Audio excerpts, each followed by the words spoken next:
Halo, nama saya Karen Isabella Menuarfa, mahasiswa Universitas Trinita, Fakultas Ilmu Kesehatan, Program Studi Farmasi. Saat ini saya akan menjelaskan tentang pulvis dan pulveres. Pulvis adalah serbuk atau campuran kering bahan obat atau zat kimia yang dihaluskan dan ditunjukkan untuk pemakaian oral atau untuk pemakaian luar. Kemudian pulveres atau serbuk bagi. Pulveres ini dalam bobot yang kurang lebih sama dan dibungkus dengan bahan pengemas yang cocok untuk satu kali minum. Jadi pulveres sudah dibagi untuk satu kali minum.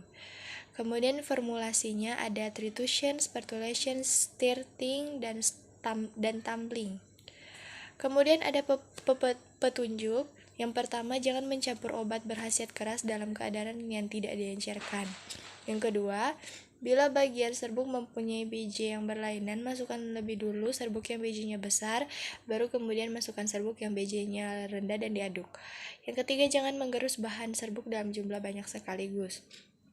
Kemudian, dengan membuat serbuk lebih baik bahan baku kering, maka itu untuk memerlukan serbuk kristal yang memiliki mortir panas.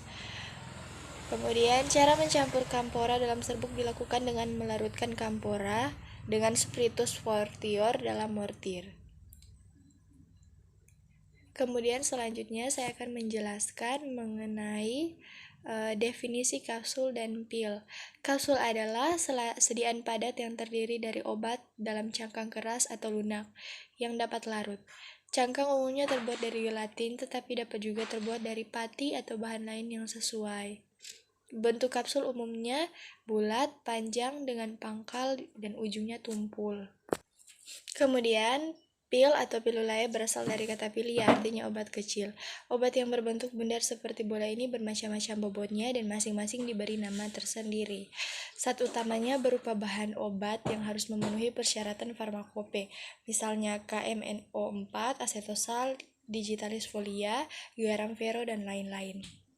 Kemudian ada zat tambahan terdiri dari zat pengisi, zat pengikat, bahan atau zat penabur, bahan atau zat pembasah, kemudian bahan atau zat penyalut. Kemudian kapsul, macam-macam sediaannya adalah kapsul keras dan kapsul lunak. Ada beberapa bahan dasar dan bahan tambahan yang tentunya dimiliki dan menjadi ciri khas masing-masing kapsul. Kemudian ada 5 tahap pembuatan sediaan kapsul. Pertama, pengecilan ukuran partikel. Yang kedua, pencampuran. Yang ketiga, pemilihan kapsul. Keempat, pengisian kapsul. Yang kelima, pembersihan kapsul. Kemudian untuk sediaan pil, ada beberapa macam-macam sediaannya. Ada bilos, ada pil, ada granul, ada payeful. Cara pembuatannya, pembuatan massa pil, pemotongan pil, pembulatan pil, penyalutan pil.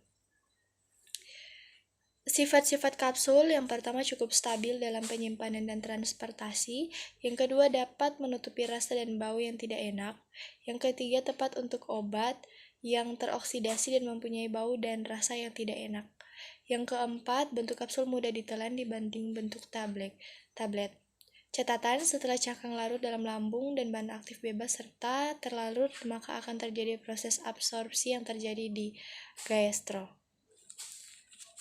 Itu adalah penjelasan mengenai kapsul, pil, pulvis, dan pulveres. Terima kasih.